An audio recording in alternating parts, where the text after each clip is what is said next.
Hey, thanks for stopping back by Dad's office. Glad you found me out in the workshop today. Today I wanted to kind of go over some folding saws here, as you can see, and you probably saw the thumbnail, so probably wasn't an accident.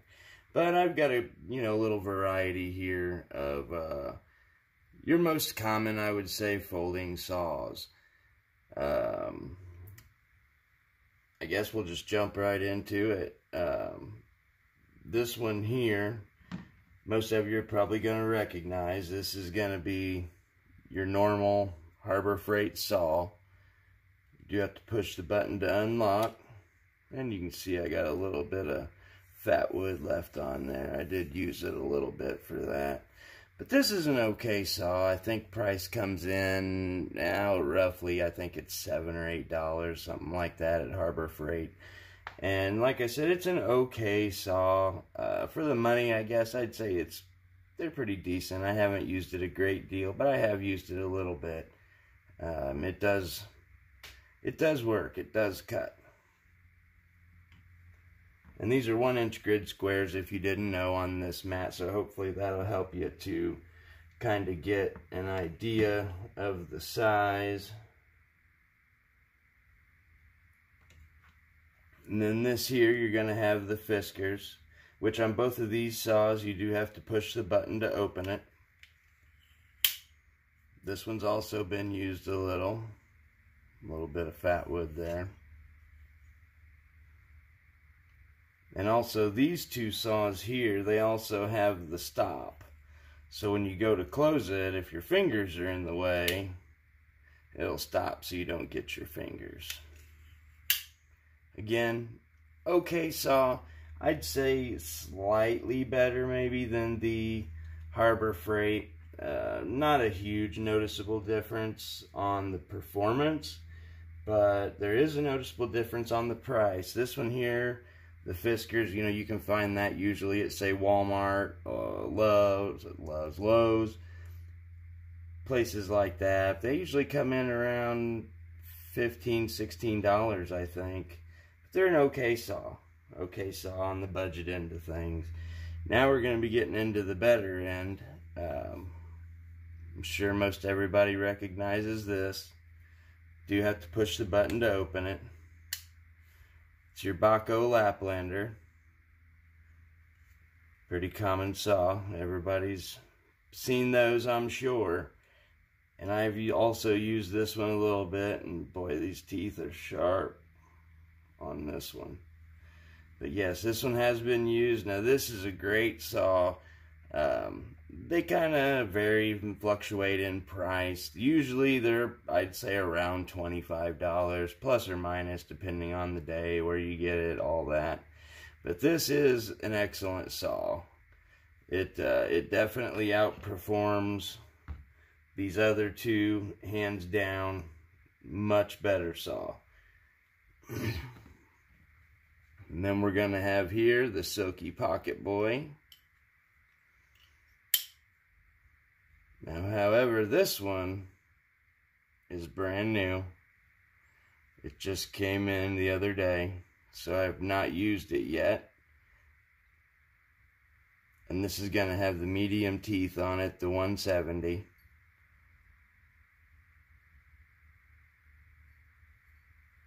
Excellent feeling saw. The Pocket Boy in particular. Now the Silkies do not have the half stop, neither does the bahco there. So if you do have your fingers in there, you better have your first aid kit. Pretty handy. This does fold up nice and small. This one will fit in most of your, like, say, your Maxpedition or VanQuest type packs that you would, make, like, say, a fire kit, survival kit, etc. Actually, this one I do keep in my fire kit, but like I said, it hasn't been used, so we're gonna have to try that one out today. See what it's gonna look like against these other options here. And then this one, probably also recognize it. That's gonna be the Silky Gomboy. And this one's going to be the 210, which is arguably, apparently, the best folding saw in the world, they say, or a lot of people on YouTube say. I don't know that yet. I haven't tried it. It's brand new. However, we are going to try it today and we'll see. This also does have the medium teeth on it, so we'll find out. And of course, this one's a little bit bigger size than the others. This one's bigger than the mat. Now, the two silkies are going to be made in Japan. The bahco is going to be made in Sweden. The fiskars and the Harbor Freight undoubtedly are made in China. In fact, I think, no, I guess not. I thought somewhere here on it it said made in China. I'm really sure the package said made in China. But as you'll notice, these two saws are very similar in look, construction. There are subtle differences to them, but for the most part, handle-wise, they're going to be almost the same. Now, when it comes to the blades, they are going to be a little bit different in that. The fiskars here looks like it might just have a little bit finer of a tooth than the Harbor Freight. So, well, we'll see. Let me get everything set up, and we'll be right back, and we'll start doing some cutting with these things, and we'll see what's kind of best for your money, maybe. We'll be right back. All right, and we're back. I think I did also forget to mention this, the Silky Pocket Boy here. They usually go for around $35, but they also do come with this pretty nice little case. Hook it right on your belt if you like, pack, whatever. And the gomboy, it's about $40, $45 depending where you get it, but it also comes with a nice plastic case as well.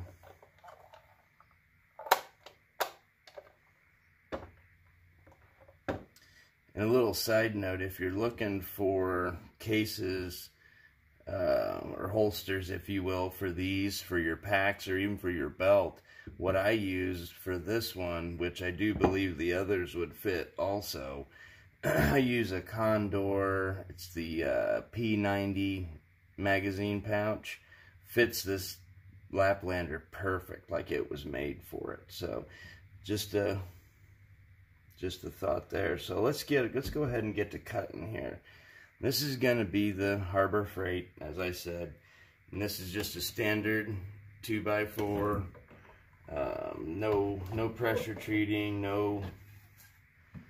nothing special about it, just regular. I thought maybe using the 2x4 instead of just regular, you know, logs or trees or whatever might give us a little bit more consistency, so we can kind of really see the results here. So we're going to go ahead and get started on this. I don't know if I'm going to cut all the way through this or not, because it's going to take just a minute with this saw, but we'll see.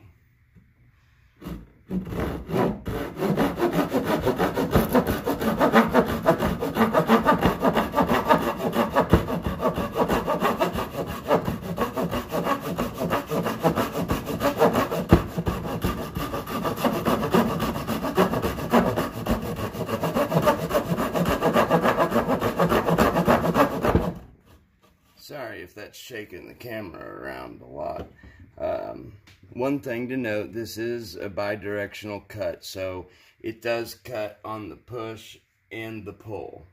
Now, not all these saws are going to be that way. This one is. So there we went, at least a third of the way through, I would say, and kind of tiring. So let's go ahead, jump to the fiskars.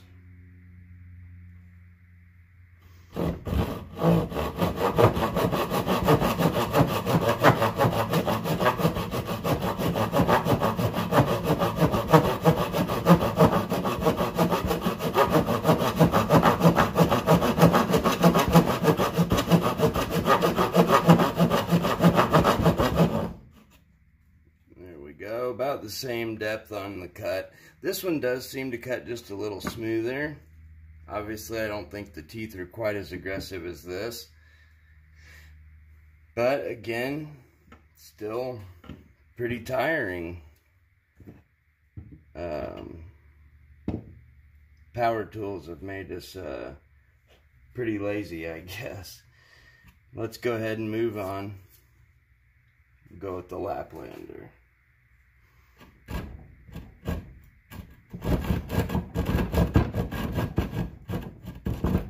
Boy, doesn't want to get started, those sharp teeth.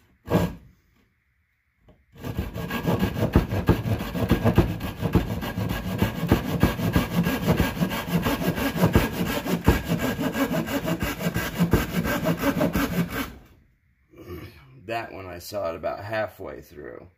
So, as you can see, major difference from the Laplander to these. Also a big change in price. So, will the cheaper ones do it? Absolutely, they'll do it. Are they as easy? No. Alright, let's go ahead and jump to the Pocket Boy. As you can see, those teeth are nice and clean and crisp. Alright, let's see how it goes. One thing to note actually about these silkies is these cut only on the pull. So people talk about these blades being more fragile than, let's say, the Laplander, which is true. This Laplander, I've watched videos of people bend this thing at 90 degrees, bend it back, and it works fine. I've also seen videos with these silkies of people just using them and they snap it, especially the tip.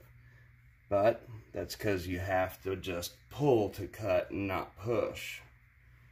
Here we go.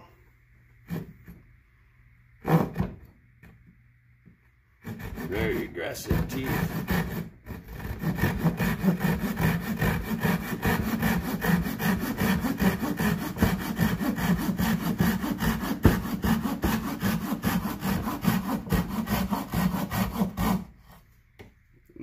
Much nicer.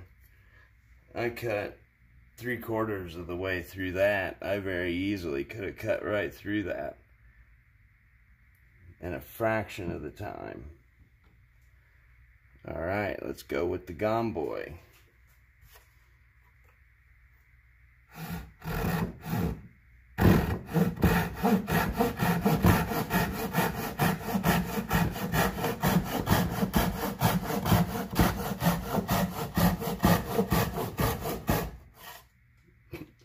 Wow, that was incredibly easy. I only had maybe about 3 to 4 pulls left on it, and I would have cut right through it.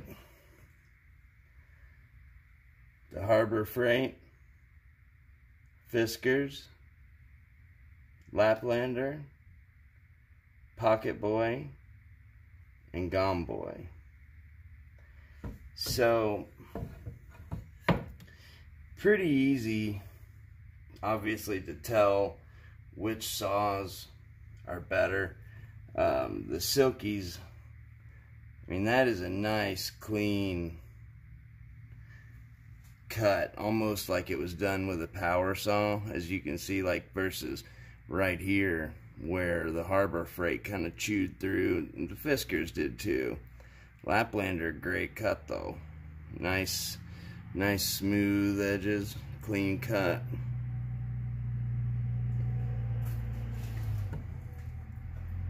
So, but at the end of the day, any of these saws will cut. They all cut. Just some are easier than others. Some are going to be pricier than others. For this Gomboy, for example, I mean, I gave $40 for it. For that price, you could buy 4 or 5 of these, but you're going to work 4 or 5 times harder. So, in my personal opinion, you're better off to spend the extra money, and get a nice quality tool that's gonna last as long as it's taken care of, and you will get many serviceable years out of this silky. And the handle was pretty good for being a straight handle. It felt great. Of course, they all didn't really feel bad. So I think that's pretty well that. Any other questions or ideas or anything like that, throw it in the comments below. Or if there's any other tests or anything else you'd like me to do with them, I can sure do that. Also, I'll give you a little sneak peek of what's going to be upcoming on the next video. I think what we'll do probably is maybe go ahead and go into the tomahawk collection. This one's going to be a cold steel tomahawk, and the handle did not look this way. It was wider than this board here when I got it, which we can go into that a little bit more when that time comes, when we go to those videos. And then here's another one, little CRKT Woods kanji, which I went ahead and did the paracord wrap on and the hockey tape.